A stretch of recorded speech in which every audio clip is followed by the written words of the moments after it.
Stars are NFL insiders, covered the NFL for well over 2 decades. You can follow him for free on X at Kaplan NFL. He's constantly on SportsGrid, and thank God he's constantly on Coast to Coast. And here he is today from Philadelphia. I wanted to keel over today. I didn't see that coming, the Tomlin extension. I like Mike Tomlin a lot, and I think that I understand people's frustrations with the playoff failures and postseason failures. But when you win as much as he does, and the Rooneys have had 4 coaches, and I knew they would stand behind this guy, and that the media was wrong. The fans are definitely wrong. The fans want him fired every time they lose, but the Rooneys love him. Yeah, you and I have talked about this over the 4+ years we've worked together on SportsGrid. And for some reason, there's this disdain for Tomlin with certain Steeler fans. And I understand, look, he hasn't won a playoff game in 7 years. It's been since 2017. Never has had a losing season. They're always competitive. But the one thing, as we look at this contract extension, you have to remember, first, Mike had to decide whether he wanted to be back. If you recall, he didn't want to talk about it, didn't want to deal with it. And then he said, I'm coming back after they were done playing. And they've always wanted to bring him back. Like, this is for future years. This is just a matter of can they figure it out and how it would work. They did a 3-year extension. So he'll be the head coach through 2027. And when you look at his situation and why it's important to do this now, let's say he said, look, let's table this. Let's wait till after the season. I could tell you from talking to players and coaches, specifically coaches over the years, Scott, they don't like coaching on the final years of their deal. Typically, the assistants have the same length of their contract as their head coach. Because let's just say it's late in the season. It looks like they're not going to make the playoffs for the first time in Tomlin's career. That's when players potentially could tune out a coaching staff. You want to avoid that. You don't want that. And the endless speculation and questions. What do you think about this situation? You don't want the players thinking about it or having to talk about it. So they end it. And by the way, they do have their mandatory camp this week with 20 other teams, and then they'll be off until late July. But it's a good thing they did this now.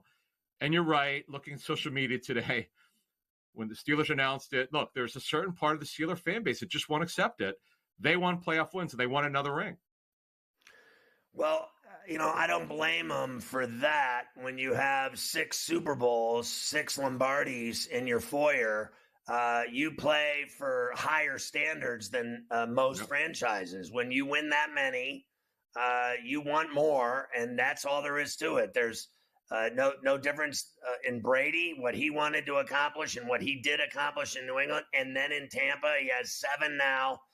There's no one that plays in the NFL that doesn't want that ring and that Lombardi. And when you win a bunch of them, the fans, they expect it. I don't think it's any different than Kentucky basketball, Duke, North Carolina, UCLA. They think that they should win titles every year. But I do believe that he is a good coach and he handles his business the right way. He handles the team the right way, the media the right way. I think he does everything the way it should be done by a head coach in the NFL. I think he sets a standard high. The bar's high with him. And I don't think fans understand that because they drink and eat too much food, honestly. Yeah. Let me add this before we move on here. If you go back to when he was hired, he was not their first, second, third, or fourth choice when they went into the process. He was way down on the list. Mike Tomlin was an unknown with the Vikings as an assistant, and he went up and he aced the interview. Remember, Russ Grimm was the guy most people thought, in fact, myself and others reported it, he was the favorite, but he wound up not getting the job. And Mike Tomlin got it, and he's done nothing but win there. Again, he's never had a losing season. Now, one thing that we should add, look at the quarterback situation. Roethlisberger, before he retired, was on the downside of his career, beat up physically, didn't have much left. Kenny Pickett didn't work out over his 2 seasons. He was traded to Philly, and they're starting over the quarterback position on a 1-year deal with Russell Wilson. So they've got a good roster. Tom's got a very good staff, but sometimes you're only as good as your quarterback. So let's talk about Coach of the Year award odds as we head into the season and all these final mandatories and then camp in late July through August into September in the regular season. Already a lot of odds out for Coach of the Year. Yeah, this one is interesting. So Jim Harbaugh is just plus 550, the head coach of the Chargers, in his first year. They have a hype machine here with this football team. If you look at their win total of 9, to have a winning record in a rebuild, and I know they've got the quarterback, but the roster they inherited isn't very good. So they're kind of rebuilding that roster. He's plus 550. Matt LaFleur, plus 800, the Packers head coach. Raheem Morris, plus 1,000. Now, Scott and I, we've talked about this on SportsGrid. The Falcons are picked by odds makers to win that NFC South to me. I still think it's the Bucs, but a lot of people like Raheem Morris and the Falcons this season. My pick are the Houston Texans. Remember, Kevin Stefanski won it last year. He's actually won it 2 out of his 4 years. He's now in year 5. He just got a contract extension last week. But when you look at DeMeco Ryans, he's plus 1,400, Scott. Those are great odds. That to me is the best odds. If you look at it, potentially winning it, with their turnaround last season, which was really historic. It was incredible. They came from out of nowhere. Odds makers gave them 4.5 to 5 wins, and obviously they wound up winning that division. The Houston Texans led DeMeco Ryans there. I absolutely love them and him at plus 1,400. And how about Mike Tomlin, who's never won, by the way, the AP Coach of the Year? He's plus 2,800. And you notice almost always, not always, but almost always, the coaches who win it are the teams that either the odds makers don't expect, or there's not a lot of hype for, who exceed expectations. Again, when you look at it, Kevin Stefanski is, in 2 out of his 4 years, has won Coach of the Year.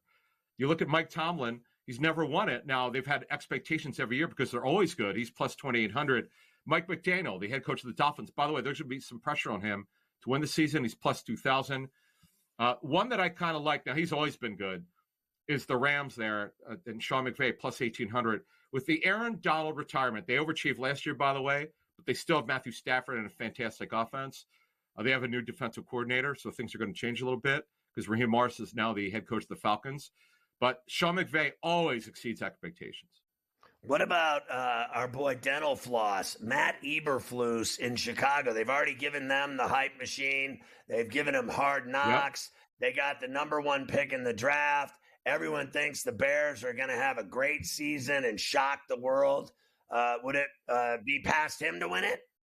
See, I don't see him winning it. Now, he's got the same odds, believe it or not. It's DeMeco Ryans at plus 1,400. I get it. There's a hype machine with Caleb Williams, the first pick overall. No question. They've added a ton of offensive talent, competitive defense. They're not a playoff team to me in the NFC, which is going to be very, very competitive. They're going to be somewhere at 8 or 9 wins. Will that be good enough to get him the coach of the year? There's only 1 per year, not 2 or 3. They don't do it by conference. They only do 1. He's not going to get it. Again, DeMeco Ryans at plus 1,400. Same odds as Matt Eberflus. I don't see that. DeMeco Ryans is going to get it. He's got a great chance to get it. All right, so what about the New York coaches? Salah in his 4th year. Yeah. Dable's had 2 years, 1 great year, 1 awful year. Is Salah, with all the expectations of the Jets that they're going to the playoffs and Aaron Rodgers and all the rest are going to the AFC title, if they don't go to the playoffs, is he going to get fired?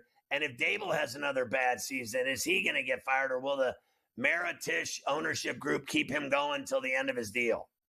Robert Saleh's plus 1,400. By the way, yes, the expectations are playoffs or bust. No question about it. Obviously, if Aaron Rodgers plays 14 of those 17 regular season games, that's the expectation. If they don't, there's a real problem. Brian Dable, they severely overachieved 2 years ago. They came out of nowhere to make the playoffs, won a playoff game at Minnesota, but the bottom dropped out. They finally addressed their offensive line, but they're in a semi-rebuild here. It's hard to imagine they're going to make the playoffs. With Daniel Jones coming off a torn ACL, Drew Lock's a decent backup, but he's not good enough to be a full-time starter. They're not going to be good enough. They're not a playoff team with the Giants.